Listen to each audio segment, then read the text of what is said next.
There's a wide variety of issues that clients present with from the construction industry. Some of it is substance use, and alongside that is mental health, because often substance use and mental health are very much linked.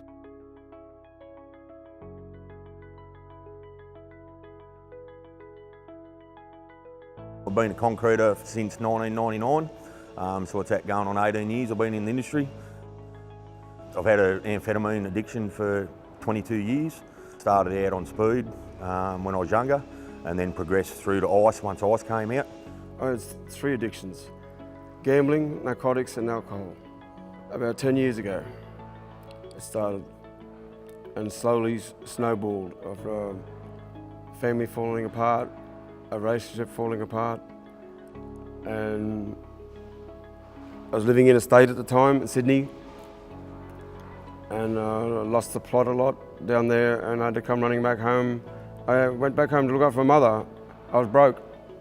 Come home broke after having quite a bit of money. Come home with nothing, and I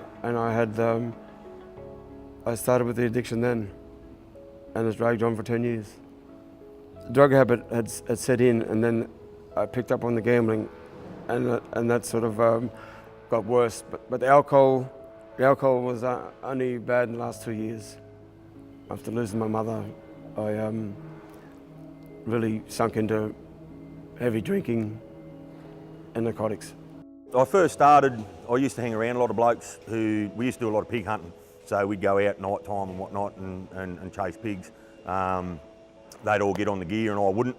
And then through them blokes, I sort of started getting on it a little bit, and then it just became more and more, and then it went from recreational to dependency pretty muchly. So in a very quick period of time, and that was at the age of virtually 20 years old. And from there it was just 22 years, mate, of addiction, of fighting the addiction. It was always in denial. It was recreational at the start, but then it became more consistent on a regular basis. Instead of just on the weekends, I was doing it over 6 days. So I was in denial of it. I always had a job, always had good money, but for some reason I always used to seek out drugs.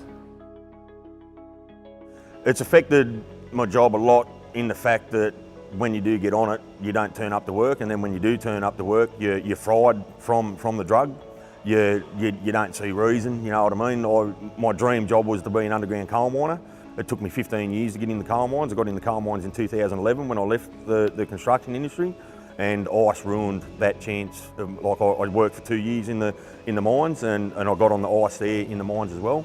I've tried to stop myself quite a few times. It never lasted any more than 2 weeks. I've never gone any longer than 2 weeks without narcotics or alcohol. You'd always come across someone who could get access to whatever you wanted. You know, I'd get off it for 3 months and then get back on it, and you know, I think the longest I was ever off it was bloody 6 months, and that was before I had my last fall off the wagon. And then, once I went back onto the ice again, it pretty much ruined my life, you know what I mean? I was to the point where, I was pretty much going to die.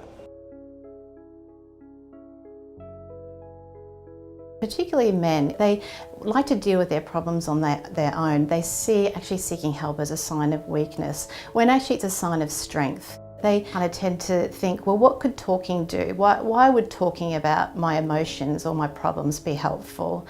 And there's research that shows that actually talking about your feelings and your emotions actually links parts of the brain that actually lead to well-being and good mental health. It also calms the nervous system.